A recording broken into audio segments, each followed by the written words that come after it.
Alright, this is kind of a test, so let me know if you like this style of video.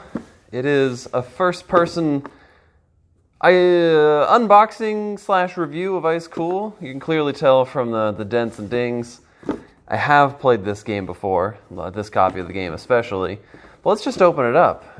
Ice Cool is interesting. Ooh, I got some stains in there. Let's ignore that. Now the top of the box, that's not important. You can get rid of that. What you really need is the bottom of the box, because the whole rest of the box, it is all essential for the game. Look at that. If you look at the back of the box. Now, I really appreciate a game when it has a back of a box like this, because it shows what you need to know.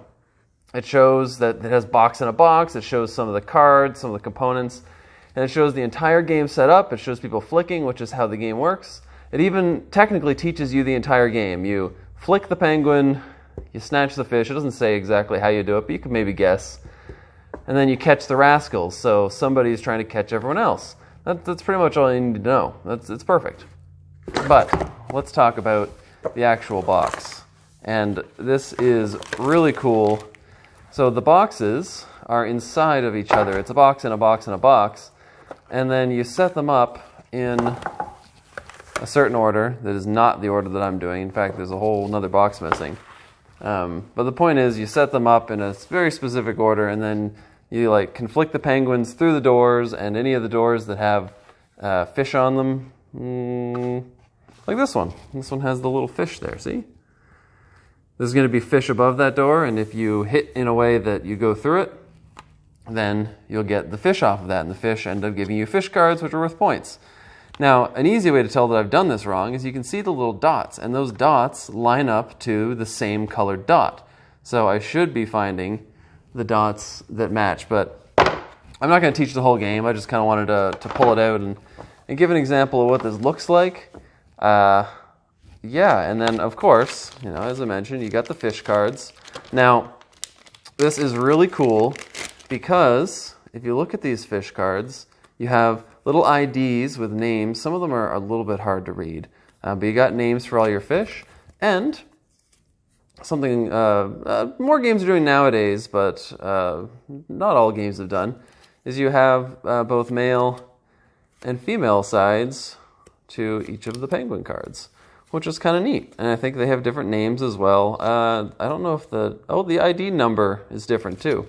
That's cool. And then whenever you pick up your fish, you have these ID cards too. But yeah, whenever you pick up your fish, you get these cards. Now they range from 1 to 3, which means that just because you get more fish than someone else, you might actually get unlucky and get different cards. But these ones, the number 1s, have a little ability at the bottom. If you have 2 number 1s, you can use them to take an extra turn. So if you're falling behind in points, you can get another turn and then maybe catch back up. And the nice part is that you don't spend these either. You just kind of set them aside. They're used, but you still have those points at the end of the game. So that's really good. And of course, the last part to talk about, well, technically the second last, but it's these beautiful, beautiful pieces. So you got your fish, which are cool. They're just little fish. They hook on to the sides of the boxes. But what I think are super cool are the penguins. Look at this thing. So, okay, I'm not. Okay, well, listen. Just because I suck doesn't mean the game isn't super cool. Okay. Yeah, and then you flick them through. Now the neat part is, if you get really good, you can get to the point where you can actually flick them through and have them go through another door, or you can pull off this maneuver. I swear I can do it. There you go. You can make them jump over. And I've seen some people make some pretty crazy jumps using those. Now, the last thing to talk about, I said, is that part of the rulebook, or did I get this completely stained with something? I feel bad now. Oh, no, I can feel that. That's definitely stained with something. But yeah, the rulebook's really good. I find that it teaches the game really well. Has a little scanny link so that you can learn how to play online if you want. But yeah, it's a pretty easy teach. It's got a little bit of fun mixed in there too. You get some of the penguins talking to you. I've had a lot of fun playing this game. I think it's, as I said, pretty easy to teach and play along. And admittedly, I didn't actually realize that it had multiple languages. That's good. And yes, the two-player game is a little bit different too. So it has the alternate rules for that. And as you notice, there's rules for what happens if you jump outside of all the boxes. I'll leave that for you to discover on your own. Anyway, that is Ice Cool. I would show you the cover again, but I tossed it. So this is it. Ice Cool. Yeah. Brian Gomez. I want to say Brain Games? Brain Games, yeah. Boop. I believe there's actually an Ice Cool 2 as well now, and I haven't played it, but anyway, if you notice that this is kind of a little more lax, it's because this is just a test video. So let me know if you like this style of me just kind of doing it in the first person. I can't really turn around and show you my face afterwards because I got a weird rig hooked up on me so that I could do this. Yeah, anyway, thanks for watching. I guess I could wave this way. Thanks for watching. You know, live free, game hard, games. Oh, I think you can maybe kind of see I got a weird, oh, no. Yeah. Anyway, thanks for watching.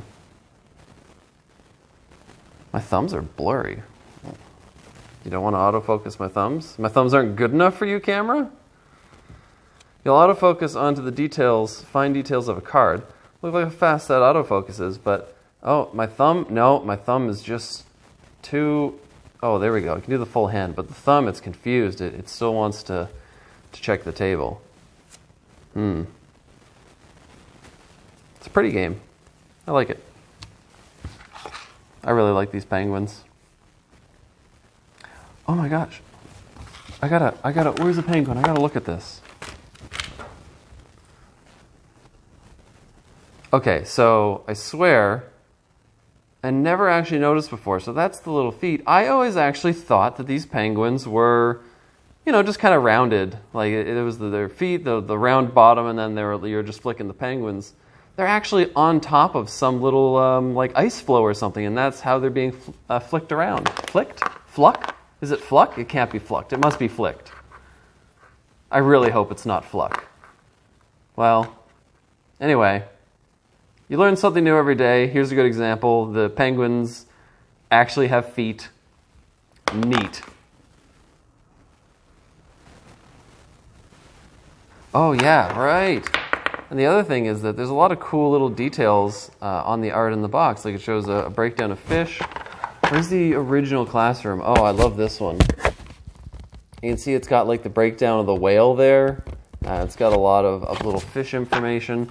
I think most of it is gibberish. Like I don't think you can actually read any of it. But it'd be interesting to know. There's some actual notation and stuff in here. I wonder how much of this is, you know, real. Like that you got to beware. You got to beware of the bear. Dink, dink, dink, beware. Anyway. Oh, and they got some work on their desks. There's the little spot that you start in. If you flick for the first time and you end up back in that space, you can just go again. And there's like the inner wall. If you're wondering, you know, what happens, not that I said I wasn't teaching the game, but what happens if my penguin gets stuck over here? Do I actually have to flick him out from inside that corner? No, you don't. You pull him to the line there. The red line, you don't have to flick from anywhere behind the red line. You can flick from here. Okay. Test complete. Beep, boop, boop, boop, beep, beep, boop.